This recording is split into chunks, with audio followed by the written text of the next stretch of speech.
তারাতলায় বিপর্যয়ের পরে বিধানসভায় দাঁড়িয়ে একের পর এক কড়া বার্তা দিয়েছেন মুখ্যমন্ত্রী, এমনকি নির্দেশ দিয়েছেন তৃণমূল কংগ্রেস জমানার সমস্ত প্ল্যান খতিয়ে দেখার।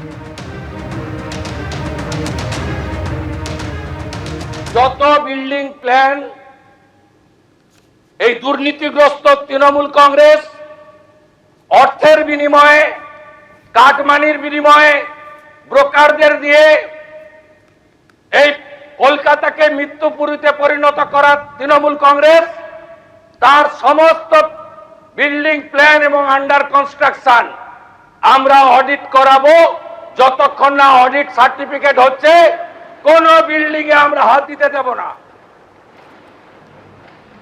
তারপরে তো প্রপার্টি অ্যাটাচমেন্ট করে আদায় করব, শুধু জেল খাটানো নয়।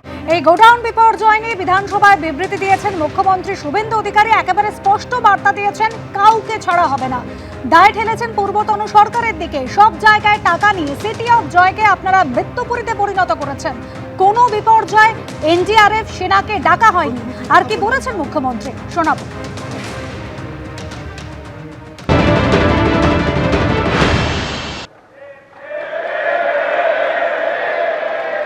একাধিক ইনসিডেন্ট গার্ডেন রিচ থেকে শুরু করে শিক্ষা নেননি, সংশোধন করেননি,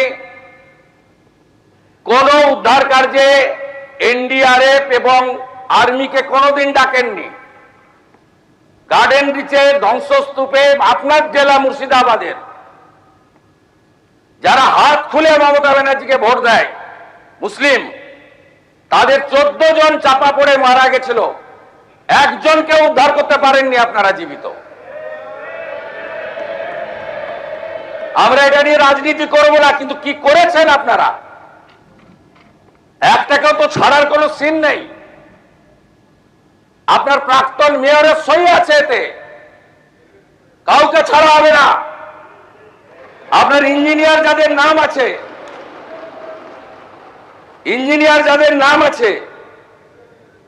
it is found that Sri Aminur Sheikh, Sub Assistant Engineer, Sri Nirmalendu Sardar, Assistant Engineer, Sri Ranjan Das, Executive Engineer, has not discharged their duties and responsibilities in respect of the in-state premises.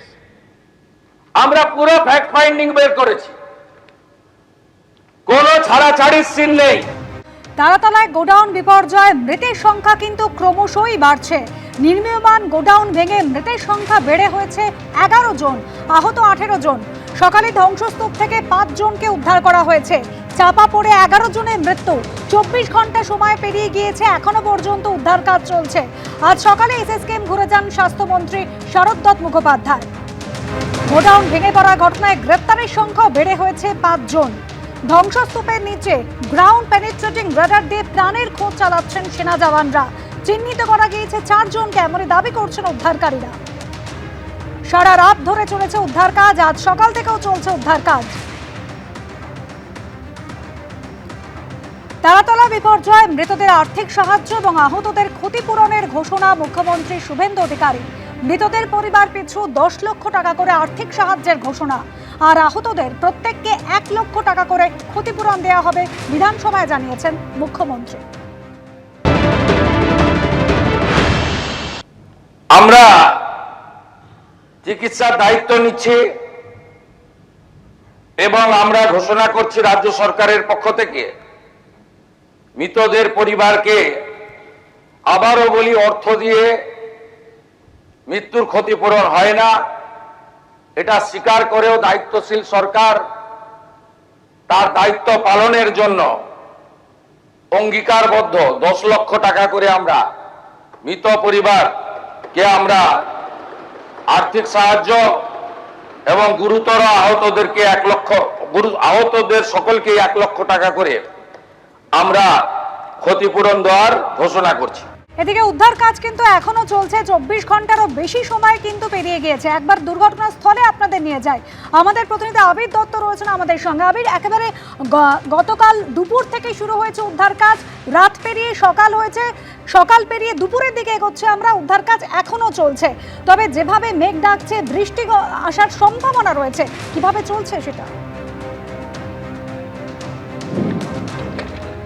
দেখো, এটাই হচ্ছে একটা বিষয়, সেটা হচ্ছে যে টানা আমরা দেখলাম তল্লাশি অভিযান চলছে, কিন্তু এখন আকাশে কিন্তু ঘন কালো মেঘ এবং তার সাথে সাথে বিদ্যুৎ চমকাচ্ছে আমরা দেখছি, এবং তার সাথে এই তল্লাশি অভিযানও চলছে।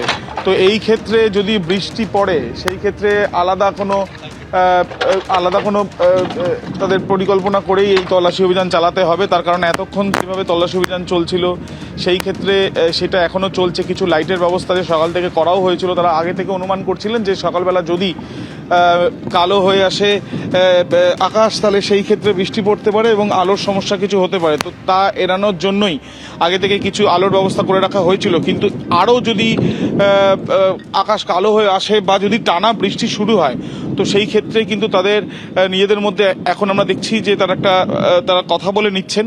7টি টিমে ভাগ হয়ে 31 জনকে মোট উদ্ধার করা হয়েছে। তার মধ্যে বেশ কয়েকজনের মৃত্যু হয়েছে আমরা জানি, এবং বেশ কয়েকজন এখনও চিকিৎসাধীন। এখানে 10টা বেডের একটি স্বাস্থ্য ব্যবস্থা করা হয়েছে, যাতে এখান থেকে উদ্ধার যাদেরকে করা হবে প্রাথমিকভাবে একটা চিকিৎসা যাতে করা যায়। সব মিলিয়ে এই উদ্ধার কাজ এখনও চলছে, কিন্তু বৃষ্টি আসলে সেই ক্ষেত্রে কিন্তু একটা সমস্যা আসতে পারে, সেই আশঙ্কাই করা হচ্ছে। একেবারে বৃষ্টি আসলে উদ্ধার কাজ ব্যাহত হওয়ার আশঙ্কা রয়েছে, কিন্তু সেনা জওয়ানরা, এনডিআরএফ তারাও কিন্তু উদ্ধার কাজে হাত লাগিয়েছে।